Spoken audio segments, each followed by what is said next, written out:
Leaders हैं वो नहीं आप आएंगे।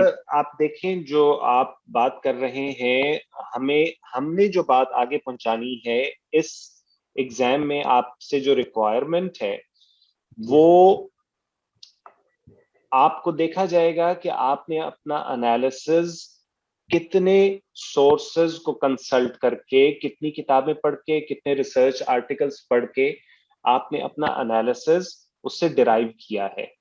जी sir. if the examiner would think if the examiner would think, and as I pointed out, कि जो आप के जो suggestions हैं, they have no practical validity anywhere in the world. They have never been, not even been suggested by anybody. ये नहीं कि वो practice नहीं हुए, वो कहीं जी पर सर। suggest भी नहीं हुए। कोई इकोनॉमिस्ट सजेस्ट कर रहा हो, किसी मुल्क का कोई पॉलिटिकल लीडर, कोई प्रेसिडेंट, प्राइम मिनिस्टर सजेस्ट कर रहा हो, तो फिर भी हम उनको कह सकते हैं कि जी फलां इकोनॉमिस्ट कह रहा है, उसको सुन तो लो। These जी sir. suggestions can never come only from your side. They have to be the result of your deliberations, जो आपने चीजें पढ़ी हैं, जो सोर्सेज आपने कंसल्ट किए हैं, उसमें से आपने जो कशीद किया होगा उसको लेकर आएंगे। चलो, और कोई बच्चा मुझे बताए कि, लेट मी सी, मिस पाउलैन। सर उन्होंने बायो पेस्टिसाइड्स यूज किए थे और बायो फर्टिलाइजर यूज किए थे, और सर मुझे बाकी याद नहीं है, लेकिन 5 से 6 पॉइंट हैं उनके प्रोजेक्ट पे, जिसकी ठीक वजह हो से गया, उनकी ठीक हो 95% जो प्रोजेक्ट है। गया। Okay, good, these are good suggestions. हमें टारगेट करना चाहिए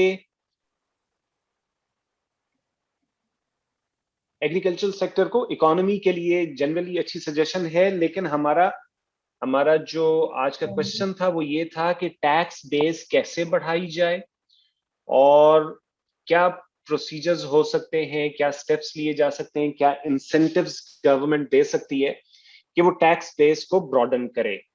अच्छा जी, और कोई बच्चा कोई कंट्रीब्यूट करना चाह रहा हो? Let me see, this is more difficult. क्या आना है, बिजनेसमैन को लेके आना है, तो उसके लिए 2-3 सजेशंस दी। उनमें मैंने एक कपल जो है ना उसके साथ कपल कर दिया था। तो वो था सर ये कि ट्रस्ट डेफिसिट बहुत ज़्यादा है, उसकी वजह से ये बहुत लोग, फॉर एग्जांपल मैं टैक्स पे करना चाहता हूँ, मैं देख रहा हूँ कि टैक्स पे होगा तभी हमारा इंफ्रास्ट्रक्चर स्ट्रॉन्ग होगा, तभी सोशल सेक्टर में जो है गवर्नमेंट इन्वेस्ट कर सकेगी, क्योंकि गवर्नमेंट का एक्सचेकर जो है वो फील होगा मेरे टैक्स से। तो प्रॉब्लम ये है कि मुझे जब पता वो टैक्स हो रहा है, ठीक है, या उसमें इंस्टीट्यूशनल ड्रॉबैक्स हैं, फ्लॉज हैं, उसकी वजह से वो टैक्स जो है सोशल सेक्टर तक पहुंच ही नहीं पा रहा। तो गवर्नमेंट की जो पॉलिसीज होती हैं सोशल कॉन्ट्रैक्ट है आवाम के साथ, तो वहाँ तक नहीं पहुंच पा रहा। तो इस ट्रस्ट डेफिसिट की वजह से भी बहुत से लोग जो है ना टैक्स पे नहीं करते। Corruption, institutional flaws, bureaucratic issues, तो ये चीज़। ऑलराइट, ये भी जो हमारी एफपीआर की मशीनरी है उसका भी इफ्ताश ने सही पॉइंट आउट किया है कि एफपीआर की मशीनरी, उसमें एलिमेंट्स इस तरह के मौजूद हैं जो who would offer ways for people to evade taxes.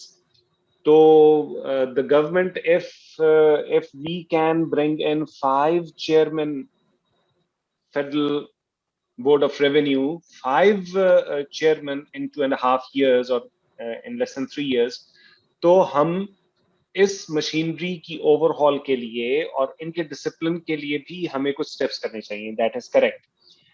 Almas कह रही हैं कि रिफंड वाला उन्हें समझ नहीं आया था। रिफंड का मतलब ये होता है कि मैं अगर साल के अंदर 100 रुपया मेरा टैक्स मैंने पे किया है एक सरकारी मुलाजिम होते हुए, और उसके अलावा मैंने